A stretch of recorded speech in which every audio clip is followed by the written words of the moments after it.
I'm good. I'm a little nervous. I'm not a public speaker at all. So you'll just have to bear with me a little bit here. First off, I just want to say I hope you guys all do really well this weekend. I don't know about you, but I'm looking forward to seeing how this goes and who's like the best spiker. And do we have some really good spikers up here? Not that many. Wow. Is there anyone that can spike? No? A few? Okay. I'll keep my eyes open for you. Okay, I just want to open with a quick prayer. So if you can bow your heads. Dear God, please be with us tonight and help us to see you in everything and to reflect you through whatever we do this weekend. And just give us the strength to make it through the rest of the school year and to be the best that we can be. And just help everyone to hear you through what I have to say this evening. Amen. Okay, so I have a few basic questions. When you guys look into a mirror, what do you see? Yourself. Yeah, your reflection, right? And I mean, it's pretty much the same thing when you look in a lake on a clear, calm day. You see a reflection, whether it's yourself or your surroundings. Something is being reflected. But there's one basic difference between a lake and a mirror and you. With a lake and a mirror, they don't really get to choose what they're reflecting. They kind of just reflect whatever is put there in front of them. But as a person, you get to choose what or who you reflect. Am I right? Does that make sense? So often, whether it's consciously or unconsciously, we tend to reflect the people that are around us, whether it's our parents or our heroes or our friends. I know for me, in high school, a lot of the time, I kind of would reflect my friends. And it wasn't always a positive thing because, well, you know, sometimes you have friends who have different morals or values than you, and when you spend a lot of time with them, they kind of rub off on you. And so for me, I know in high school, certain friends that I would hang out with would kind of influence me to do things I shouldn't do or say things I shouldn't say because they would do it, and I hung out with them. So it's very important that we reflect people that are good in our lives, and we watch what comes into our lives. Like garbage in, garbage out. You've heard that saying, right? So if you're surrounding yourself with people who say nasty things, you're obviously going to eventually start saying nasty things yourself. You're always reflecting someone or something in everything you do. In Proverbs 27, verse 19, it says, "As water reflects a face, so a man's heart reflects the man." Who do you choose to reflect in your life? What do you want people to see when they look at you? It's important that the people we reflect are worthy of being reflected. You can't just choose anyone. That would be silly. Like, you look at celebrities, you know what some of these celebrities are doing nowadays? I'm sure, you see it in all the advertisements and all those magazines, and it's like, oh, Kim Kardashian just did this. Or, Miley Cyrus was seen out at a party last night drinking and all these bad things.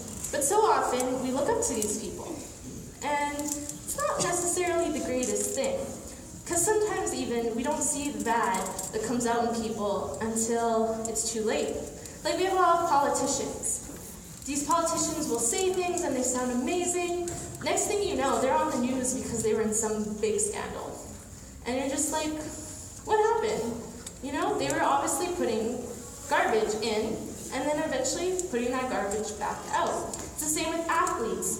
Athletes, you think they're so great, they're so fantastic, they're strong, they can run so fast or do this so well. Some of them can only do it because they're cheating and taking steroids or doing things that just are not fair to anyone else. And so again, garbage in, garbage out. We need to be aware of those around us, and we want to make sure we're picking the right people to reflect through us. So again, who do you choose to reflect in your life? What do you want people to see when they look at you? In 2 Corinthians 3, verse 18, it says, "And we who with unveiled faces all reflect the Lord's glory are being transformed into his likeness with ever-increasing glory, which comes from the Lord who is the Spirit." So there's two things to take away from this verse.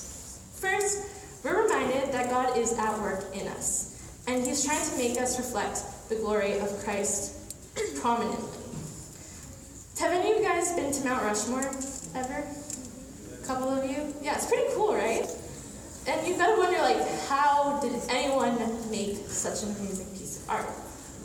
Well, someone actually asked the sculptor when he completed Mount Rushmore, and they're like, well, how did you manage to do this? This is amazing. And the sculptor replied, those figures were always there. All I had to do was dynamite 400,000 tons of granite to bring them into view. God is at work in us and with us, shaping our lives, chipping away those things that must go so that Christ's image comes into view.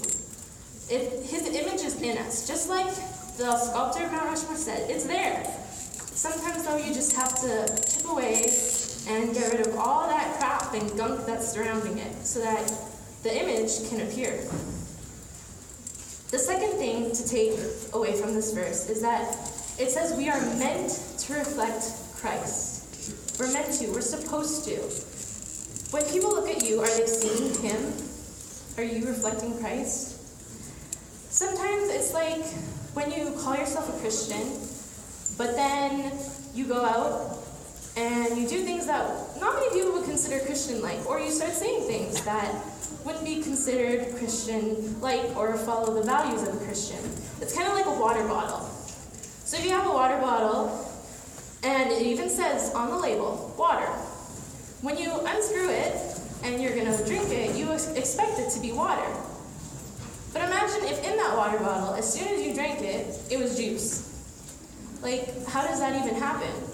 Well, it's kind of similar in the same way that we claim to be Christians. We go to church on Sabbath, we play the role of a Christian, but then as soon as Sabbath ends, we just throw out all that good content that we got from church, and we replace it with something else, something that's not that great, and that is not very Christianly. And so being a Christian is not a role to play. It's an everyday lifestyle that you need to have in you, and you need to reflect. You can't just go to church and then push it to the side. That's not how it works. If you're going to call yourself a Christian, you got to act like one. And you can't just act like one only certain times of the day or week. It doesn't work. You can't call yourself a Christian when you do that. So how can we reflect Jesus every day in our lives, not just on Saturdays? What does being a reflection even mean or look like? Well, the first thing that I believe would be considered reflecting Christ is practicing self-denial or selflessness. Are a lot of you, or let's say it like this, do any of you know people who are self-centered, who like to be the person of attention, who as soon as they shoot that three-pointer, they're all like, look at me, look what I just did, 3 for days. No. That's not what reflecting Christ looks like. The Message Bible says, when the time came, he set aside the privileges of deity and took on the status of a slave, became human. Having become human, he stayed human. It was an incredibly humbling process. He didn't claim special privileges. Instead, he lived a selfless, obedient life and then died a selfless, obedient death. Jesus put everything, his comfort, his status, everything, his power, everything aside for us. He didn't come looking for fame, wealth, or praise or fortune. Not one bit. He became a humble, selfless man, putting us sinners and shameful people in front of him, us sinners and failures he put before himself. In Philippians 2 verse 3 it says, do nothing out of selfish ambition or vain conceit, but in humility consider others better than you. So this goes beyond just glory and fame. Not all of us are striving for that, and not all of us are selfish in that way. Sometimes it happens more with our characteristics and who we are as a person. And we choose to rub that in other people's faces. Things like, are you tall or short? Are you athletic? Or are you scholastic?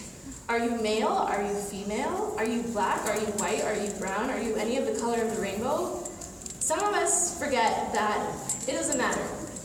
You can be proud of that, sure, that's great. But sometimes sometimes we choose to take those things and brag about them, or rub them in other people's faces. I'm more athletic than you. I got an A on this test, you got a C. Well, it looks like you're not going to university. It doesn't always have to be the glory and fame aspect. But know that not one of these things is better than the other. So why are you bragging about it? In our Christian walk, we all need to lead a selfless humility, life of humility, a selfless and humility life. Another thing to look at is total obedience. I know for me, I was not always the most obedient child. I don't know about you guys, but when I was little, like really little, I was kind of a wild child who didn't follow rules, and like spankings and timeouts and losing TV privileges, that was what I got a lot. And I'm sure none of you want to admit it, but I know you probably got it too. It happens, right? We all make mistakes, and we all think our parents don't know best. And so, that my parents would say, don't do this. And in my head, I was hearing, oh yeah, do this. Go ahead, it's fine. You're not going to get any punishments. And the next thing you know, I'm in line for a spanking. And of course, I was the child who would go to my room with my sister and pull on 20 pairs of pants just to soften the blow. Of course, my parents, they always caught on to that, but you can't blame a girl for trying, right? But the thing is that I made this conscious decision to give in to my temptations, and I disobeyed every single time. I chose not to listen. Jesus was tempted many times, just as I was, but he was also tempted in many more ways than we could ever imagine. But not once did he give in. He could have chose not to take the fall for our sins, and he could have chose to save himself. He didn't have to die on that cross. He didn't have to follow God's plan. But he did. He did what God asked him to do. In the Garden of Gethsemane, when he was praying, he said, not my will, but yours be done. Christ was always obedient to God through all of his life to the point of death. And if we want to reflect Christ, we ought to be like him, and we ought to practice total obedience, whether it's to parents or teachers or whoever, your superiors.